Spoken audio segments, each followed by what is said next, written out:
ఏపీలో రెవెన్యూ సమస్యల పరిష్కారానికి ప్రభుత్వం ప్రత్యేకంగా చర్యలు తీసుకుంటోందని మంత్రి సత్యకుమార్ చెప్పారు.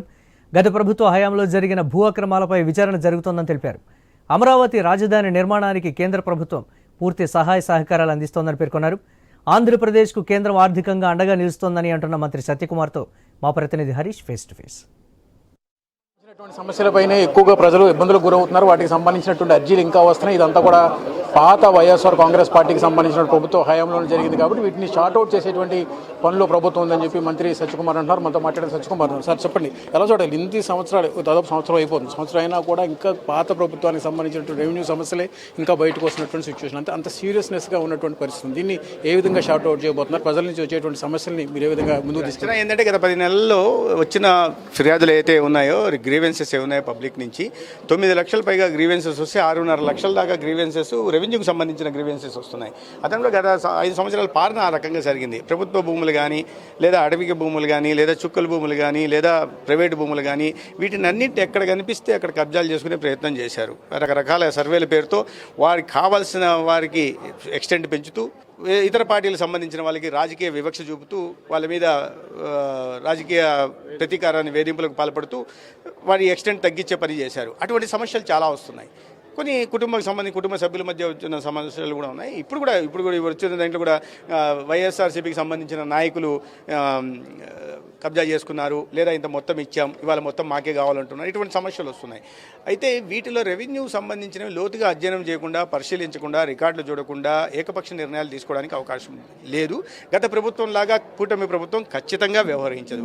ఎవరైతే నిజమైన లబ్ధిదారు ఉన్నారో, న్యాయం ఎవరి వైపు ఉందో వారిని మాత్రం గుర్తించి లోతుగా పరిశీలించి వారికి మాత్రం న్యాయం చేస్తారు. శాఖ నుంచి చూసుకుంటే పెద్దిరెడ్డికి మీద పెద్ద ఎత్తున మాజీ మంత్రి పెద్దిరెడ్డి మీద చాలా ఎత్తున విమర్శలు వచ్చినాయి. ఆయన మీద చర్యలు తీసుకోవాలని కూడా, ఆయన ఫ్యామిలీకి సంబంధించినటువంటి కబ్జాల మీద చర్యలు తీసుకోవాలని కూడా ఇటీవల ఉప ముఖ్యమంత్రి గారు కూడా ఆదేశాలు జారీ చేశారు. అంటే ఒక ప్రజాప్రతినిధి స్థాయి నుంచి కావచ్చు, గ్రామ స్థాయి వరకు కూడా ఇలాంటి కబ్జాలకు సంబంధించినటువంటి వ్యవహారం ఎక్కువగా బయటపడుతున్నటువంటి సిచ్యువేషన్. దీన్ని కూటమి ప్రభుత్వం ఏ విధంగా హ్యాండిల్ చేయాలి? మీరు అన్నమయ్య జిల్లాకు, కడప జిల్లాలకు పోతే తెలుస్తాయి.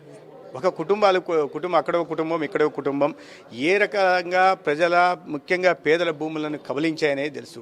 వీరు వారు అని లేకుండా, ఎటువంటి వివక్ష లేకుండా పంచభూతాలను కూడా ఈ జిల్లాల్లో కబలించింది. రాష్ట్రవ్యాప్తం జరిగింది. నింగి, నేల, నీరు, నిప్పి, గాలి, ధూళిని కూడా వదలకుండా కబలించే ప్రయత్నం చేశారు. అటవీ భూమిని కూడా అంతేందుకు ఇక్కడ ఇదే పల్నాడు జిల్లాలో, అన్నమయ్య జిల్లాలో పెద్దిరెడ్డి గారు, రామచంద్రరెడ్డి గారు కబలిస్తే, ఇక్కడ జగన్మోహన్ రెడ్డి గారు సరస్వతి పవర్ పేరుతో అటవీ భూమిని కబలించారు.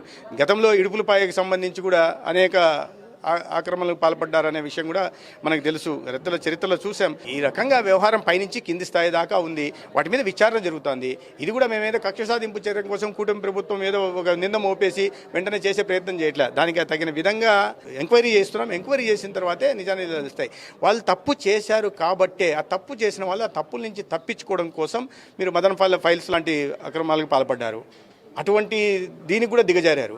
కానీ సత్యం కొన్నాళ్ళ పాటు, న్యాయాన్ని కొన్నాళ్ళ పాటు అడ్డుకోగలరేమో కానీ పూర్తిగా అడ్డుకునే అవకాశం లేదు. ఖచ్చితంగా ఎవరైతే ఈ కబ్జాలకు పాల్పడ్డారో వాళ్ళు శిక్ష అనుభవించక తప్పదు చట్టపరంగా. ఒక విషయం, కూటమి ప్రభుత్వం ఏపీలో అధికారంలో వచ్చిన డబుల్ ఇంజన్ సర్కార్ వచ్చిన తర్వాత ఏడాది కాలం దాదాపుగా పూర్తవుతున్నటువంటి సిచ్యువేషన్. మీరు ప్రధానంగా పోలవరం గురించి ప్రస్తావించారు కాబట్టి 12,500 కోట్లు పోలవరం నిధుల కోసం ఇవ్వడం జరిగింది. అదేవిధంగా డయాఫ్రమ్ వాళ్ళు గత ప్రభుత్వ నిరాసక్తత, చేతగానితనం వల్ల డయాఫ్రమ్ వెళ్ళిపోతే దానికి కావాల్సిన 980 కోట్లని మళ్ళీ ప్రత్యేకంగా అదనంగా కేంద్ర ప్రభుత్వం ఇవాళ మంజూరు చేసింది. అమరావతి విషయంలో 15,000 కోట్లు ఏడీబీ నుంచి కానీ, వరల్డ్ బ్యాంక్ నుంచి కానీ రుణం తీసుకుని, ఆ రుణాన్ని కేంద్ర ప్రభుత్వమే తిరిగి చెల్లిస్తూ దాన్ని గ్రాంట్గా రాష్ట్రానికి ఇవ్వడమే కాకుండా హడ్కో నుంచి అతి తక్కువ రుణానికి వడ్డీకి 11,000 కోట్లు కూడా ఇవ్వడం జరిగింది. కేంద్రం సహకారంతో పూర్తిగా రాజధానికి సంబంధించినటువంటి నిర్మాణం, ఆర్థిక వ్యవస్థను తిరిగి గాడిలో పెట్టడంతో పాటు రాష్ట్రానికి అవసరమైనటువంటి రాజధానికి సంబంధించినటువంటి విషయంలో కేంద్రం పూర్తిగా సహకరిస్తుంది కాబట్టి ఎటువంటి ఇబ్బంది ఉండదని కూడా మంత్రి సత్యకుమార్ చెప్తున్నారు. అదేవిధంగా